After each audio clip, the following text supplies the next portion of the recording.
ada pelopor-pelopor yang kata, oh tak ada, ini sebab rakyat adalah resis, rakyat dia termakan dengan propaganda PAS yang mengatakan hak keistimewaan kaum Melayu akan tergugat jika PH sambung berkuasa. So ini kita nak kaji sikit lah. Satu, kalau kita lihat pemerintahan Pakatan Harapan dari 2018 ke 2020 ke ataupun yang 10 bulan yang sebelum ni, dan kalau kita lihat semua ucapan dan kenyataan Perdana Menteri Anwar Ibrahim, tidak ada apa-apa indikasi yang mengatakan hak keistimewaan kaum Melayu akan tergugat. Hak keistimewaan yang termaktub dalam perlembagaan tu, tak ada orang yang menggugat pun. DAP pun tak cakap apa untuk menggugat. Bagi kita lihat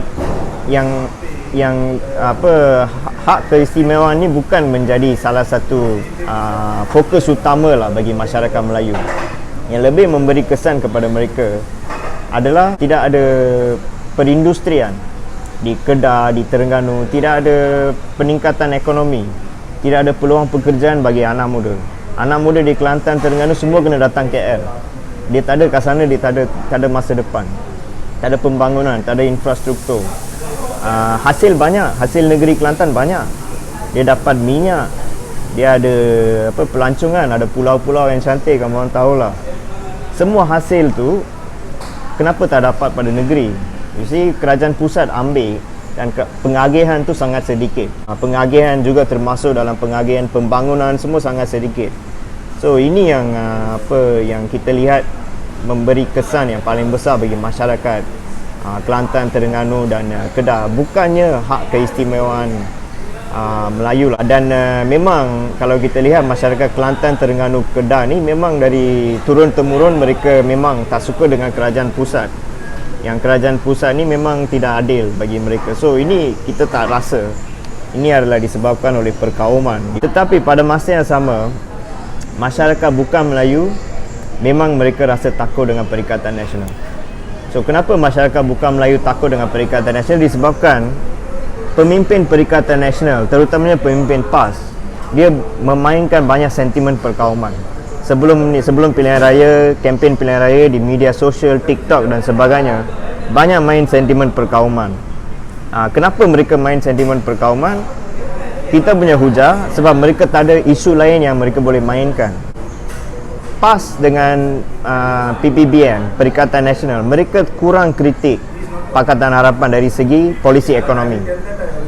Apa yang mereka kritik adalah setiap kali, oh ini DAP adalah Cina, nanti mereka akan menghakis hak Melayu dan mereka akan tidak bermoral, dia akan bawa budaya LGBTQ. Ini saja mereka cakap. Sebab dari segi ekonomi, kalau kita lihat Perikatan Nasional dengan Pakatan Harapan sama je.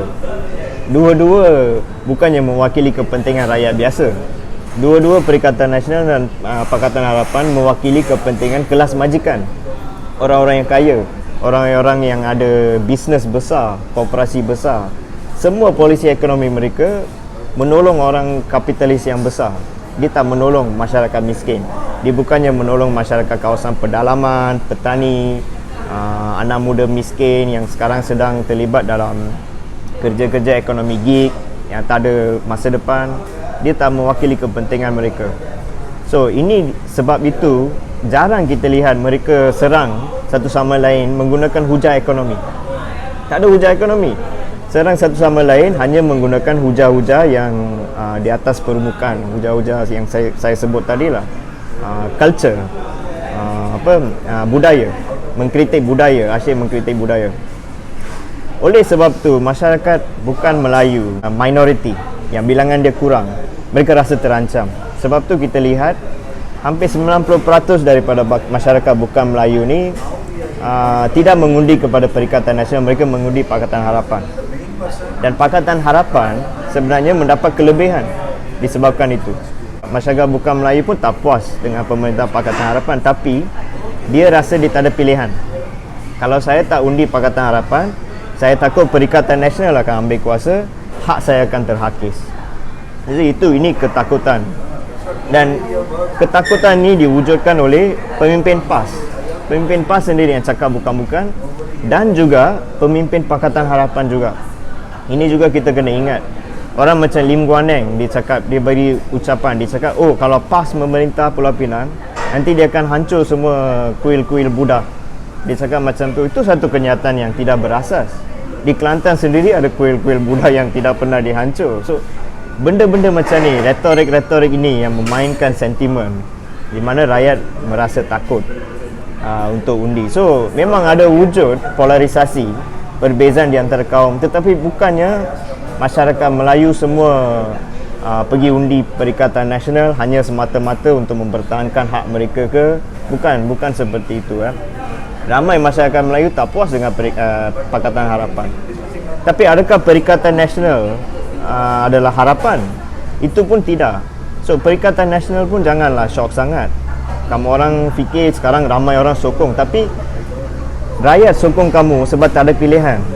Sebab mereka benci Pakatan Harapan, mereka nak tunjuk kebencian mereka undi pada kamu untuk hukum Pakatan Harapan. Bukannya mereka 100% percaya kepada kamu juga. Itu pun perlu diingatlah.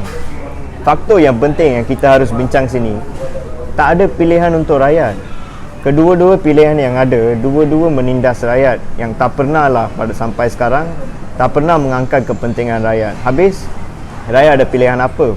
So orang-orang yang rasa tak suka dengan kerajaan Pakatan Harapan akan mengundi kepada pembangkang.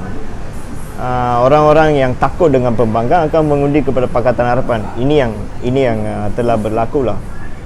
Kita tidak boleh membuat analisa mudah mengatakan, oh rasis, ini semua rasis. Orang Melayu semua ikut PN, yang bukan Melayu semua ikut PH. Tak betul. 30% daripada rakyat Melayu, terutamanya yang duduk di pantai barat, undi kepada Pakatan Harapan. Masyarakat Melayu juga ada yang takut dengan PAS, retorik PAS tu. So kita harus ingat dan kita harus buat analisa dengan lebih dalam lah mengenai perkara ini.